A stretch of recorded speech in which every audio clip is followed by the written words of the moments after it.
யாழ்ப்பாணத்தில் சூறாவளியாக மாறினார் ஜனாதிபதி அனுரகுமார திசாநாயக்க அவர்கள் 16/1/2026 அன்று பல்வேறுபட்ட நிகழ்வுகளில் கலந்து கொண்டார். தைப்பொங்கலை முன்னிட்டு வந்த ஜனாதிபதி அவர்கள் யாழ்ப்பாணத்தில் குறிப்பாக மீசாலை பகுதியில் ஒரு நிகழ்விலும் அதேபோன்று நைனதீவு பகுதியில் பீடாதிபதியை சந்தித்திருந்தார் மற்றும் கொக்குவில் பகுதியிலும் ஒரு நிகழ்வில் கலந்து கொண்டார்.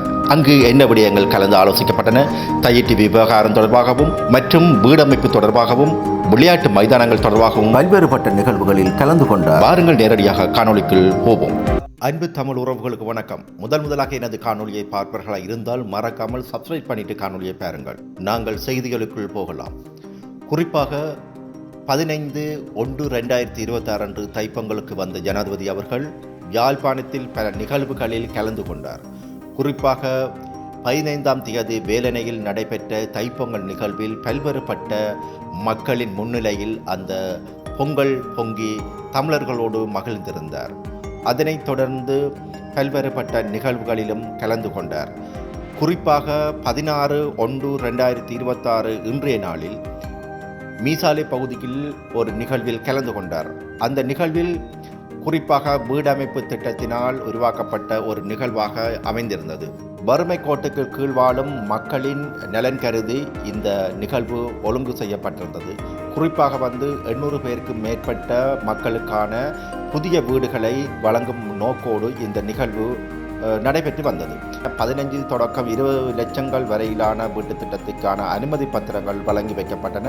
அதன்போது ஜனாதிபதி பல்வேறுபட்ட விடயங்களை பகிர்ந்திருந்தார். குறிப்பாக 2009 யுத்தத்துக்கு முன்பாக நடைபெற்ற நிகழ்வுகளும் அதற்கு பின்பாக நடைபெறுகின்ற நிகழ்வுகளும் இந்த யுத்தத்தினால் ஏற்பட்ட அழிவுகள் தொடர்பாகவும் பல்வேறுபட்ட நிகழ்வுகளில் அந்த விடயங்கள் தொடர்பாக கதைத்திருந்தார். அதனைத் தொடர்ந்து குறிப்பாக நைனாதீவில் இருக்கின்ற நைனாதீவு விகாரைக்கு உலங்கு வானூர்தி ஊடாக சென்றிருந்தார். உண்மையில் பல்வேறுபட்ட விடயங்களில் சூறாவளியாக மாறி வந்த ஜனாதிபதி அவர்கள் நைனாதீவு பகுதியில் சென்று அங்கு நைனாதீவு பீடாதிபதியை சந்தித்து இந்த தையிட்டி தொடர்பான விடயங்களை கலந்து ஆலோசித்திருந்தார். குறிப்பாக தையிட்டி பீடாதிபதி அவர்கள் தையிட்டி பகுதிக்கு நேரடியாக விஜயம் செய்து அங்கு அவர் சில வாக்குறுதிகளை அந்த மக்களிடம் வழங்கியிருந்தார். குறிப்பாக இது தொடர்பாகவும் ஜனாதிபதியோடு கலந்து ஆலோசிக்கப்பட்டிருக்கலாம் என்று நம்பப்படுகிறது. ஜனாதிபதியும் அதற்கான தீர்வுகளையும் அனுமதிகளையும் வழங்கியிருக்கலாம் என்ற தகவல்களும் வெளியாகி வருகின்றன. குறிப்பாக நாளை அல்லது நாளை மறுதினம்தான் இந்த விடயங்கள் முழுமையாக வெளியில் வரும் என்பதும் குறிப்பிடத்தக்க விடயமாக இருக்கின்றது. அதனைத் தொடர்ந்து கொக்குவில் பகுதியிலும் ஜனாதிபதி ஒரு பிரத்யேகமான நிகழ்வில் கலந்து கொண்டார். அங்கு பல்வேறுபட்ட விடயங்கள் தொடர்பாகவும் கலந்து ஆலோசித்திருந்தார். குறிப்பாக இந்த இனப்பிரச்சினைக்கான தீர்வுகள், தமிழருக்கான பிரச்சினைக்கான தீர்வுகள், குறிப்பாக அரசாங்கம் எவ்வாறான செயற்பாடுகளை முன்னெடுத்து வருகின்றது என்பது தொடர்பான பல்வேறுபட்ட விடயங்களை ஜனாதிபதி மக்கள் மத்தியில் தெரிவித்திருந்தார். யாழ்ப்பாணத்தில் விளையாட்டு மைதானங்கள் அமைத்தல், மாணவர்களுக்கான பாடசாலை மாணவர்களுக்கான கல்விகளை ஊக்குவித்தல், தொழில் வாய்ப்புகளை பலப்படுத்துதல், அதுபோன்று பல்வேறுபட்ட விடயங்கள் அந்த நிகழ்வின் போது கலந்து ஆலோசிக்கப்பட்டிருந்தன, ஜனாதிபதியினால் விவாதிக்கப்பட்டிருந்தது. உண்மையிலேயே யாழ்ப்பாணத்தில் சூறாவளியாக சுழன்ற ஜனாதிபதி அவர்கள் மக்களோடு இயல்பாக நடந்து கொண்டதாகவும், குறிப்பாக பலாலி பிரதேசத்தில் காலை பொழுதில் நடைப்பயிற்சியில் மேற்கொண்ட ஜனாதிபதி அவர்கள் மக்களோடு சேர்ந்து புகைப்படங்கள் எடுத்ததோடு மக்களோடு உன்னியமாக பழகினதாகவும் அவர்கள் பல விடயங்களை காணொளிகளூடாக பகிர்ந்திருந்ததும் பார்க்கக்கூடியமாக இருந்தது. உண்மையிலேயே இந்த தைப்பொங்கல் நிகழ்வில் தமிழருக்கு ஒரு வழி பிறக்கக்கூடிய ஒரு சூழ்நிலை உருவாக வேண்டும் என்பதுதான் அனைவரதும் கருத்துக்களாக இருக்கிறது. குறிப்பாக தமிழருக்கான இனப்பிரச்சினைக்கான தீர்வுகள், தமிழர் தங்களுடைய சுயமாக தாங்கள் வாழக்கூடிய ஒரு சூழ்நிலை உருவாக வேண்டும் என்பது அனைவரின் கருத்துக்களாகவும் இருக்கிறது. குறிப்பாக தென்னிலங்கை மக்கள் எவ்வாறாக சுதந்திரமாக நிம்மதியாக கலைகளை பண்பாடுகளை பூர்த்தி செய்து சந்தோஷமாக வாழ்கிறார்களோ அதிக ஒரு சூழ்நிலையை இந்த தமிழ் மக்களும் பெற வேண்டும் என்பது அனைவரின் கருத்துமாக இருந்தது. குறிப்பாக ஜனாதிபதி இந்த விடயம் தொடர்பாகவும் மீசாலை பகுதியில் நடந்த அந்த நிகழ்வின் போது கதைத்திருந்தார். 2009 யுத்தம் முடிவடைந்த பின்பு தாங்கள் எவ்வாறான செயற்பாடுகளை முன்னெடுத்ததாகவும், இந்த அரசாங்கங்கள் சுயநலத்துக்காக செயற்பட்டதாகவும், சிங்கள ஆட்சியாளர்கள் மற்றும் தமிழ் அரசியல்வாதிகள் போன்றவர்கள் மக்களை வைத்து உசுப்பேற்றி வருகின்ற விடயங்கள் தொடர்பாகவும் அவர் அதில் குறிப்பிட்டிருந்தார். அது தமிழ் அரசியல்வாதிகளாக இருக்கலாம், சிங்கள அரசியல்வாதிகளாக இருக்கலாம், மக்களை உசுப்பேற்றுகின்ற செயல்பாடுகளை கைவிட வேண்டும் என்பதும் ஒரு துணியில் கதைத்திருந்தார். அதனைத் தொடர்ந்து தாங்கள் ஆட்சிக்கு வந்ததுக்கு பிற்பாடு தமிழ் மக்களிடையே இருக்கின்ற அந்த வரவேற்பு, தமிழ் மக்களுக்கு தாங்கள் முன்னெடுக்கின்ற செயல்பாடுகள் தொடர்பாக பல்வேறுபட்ட விடயங்களை பகிர்ந்து கொண்டு உரையாற்றியிருப்பதும் குறிப்பிடத்தக்க ஒரு விடயமாக இருந்தது. இது தொடர்பான ஒரு புரிதலோடு தான் இந்த காணொலியை பதிவிடுகின்றேன்.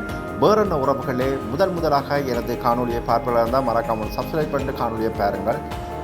இத்துடன் எனது காணொலியை நிறைவு செய்கின்றேன். மீண்டும் இன்னொரு காணொலி ஊடாக சந்திக்கின்றேன். நன்றி, வணக்கம். மக்கள் யுத்த காலத்திலும் நீங்கள் இடம்பெயர்ந்திருந்தீர்கள், யுத்தத்திற்கு பிறகும் இடம்பெயர்ந்து முகாம்களிலே வாழ்ந்து கொண்டு வந்தீர்கள். දීර්ඝ කාලයක් තමන්ගේම නිවසක් නැතුව තමන්ටම තැනක් නැතුව පවුලක් ජීවත් වීම ඒ තරම් යුක්ති සහගත දෙයක් නෙවෙයි. நீண்ட காலமாக அந்த ஒரு வீடு இல்லாமல், தனக்கே ஒரு இடமொன்று இல்லாமல் தொடர்ச்சியாக வாழ்வது இலகுவான காரியம் அல்ல. එනිසා අපේ ආණ්ඩුවේ අපේක්ෂාව අපේ කාලය ඇතුළත යුද්ධෙන් අවතැන් වී සිටින සියලු ජනතාවගේ නිවාස ප්‍රශ්නය අපි විසඳනවා.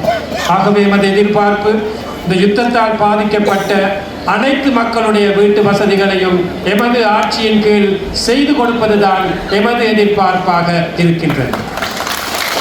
මම දන්නවා මේ ප්‍රදේශවල ඉන්න ජනතාව විශාල බලාපොරොත්තුවකින් සහ අපේක්ෂාවකින් අපේ ආණ්ඩුව හදන්න දායකත්වය සැපයුවා.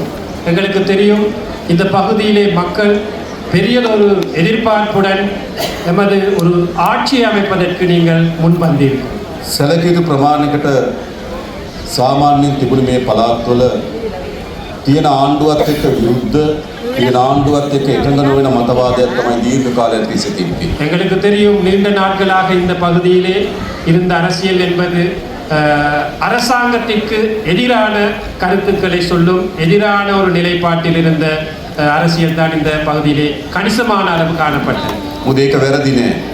அது தவறில்லை.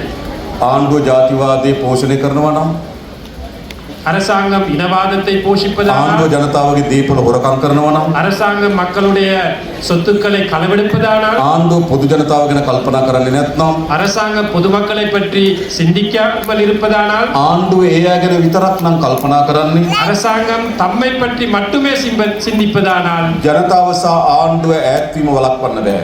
அரசாங்கமும் பொதுமக்களும் விலகுவதை நாங்கள் எங்களுக்கு தடுக்க இயலாது. ඇයි ඒවා ජනතාවට විරුද්ධ ආණ්ඩු? ஏனென்றால் அவை அனைத்துமே அரசாங்கத்துக்கு எதிரான அரசாங்கங்களாகத்தான் காணப்பட்டது. ගැටුම් හදන ආණ්ඩු. முரண்பாடுகளை ஏற்படுத்தும் அரசாங்கங்கள். තමන් සහ තමන්ගේ පවුලේ වෙනුවෙන් විතරක් හදාගන්න ආණ්ඩු. தங்களையும் தமது குடும்பத்தை பற்றி சிந்திக்கும் அரசாங்கங்கள். හැබැයි ලංකාවේ පළමු වතාවට ආණ්ඩුවක් හැදලා තිබෙනවා. මේ රටේ පොදු ජනතාවගේ ආණ්ඩුව. ஆகவே இலங்கை வரலாற்றிலே முதல் தடவையாக ஒரு அரசாங்கம் அமைக்கப்பட்டிருக்கின்றது. பொதுமக்களுடைய ஒரு அரசாங்கம் அமைத்திருக்கின்றது.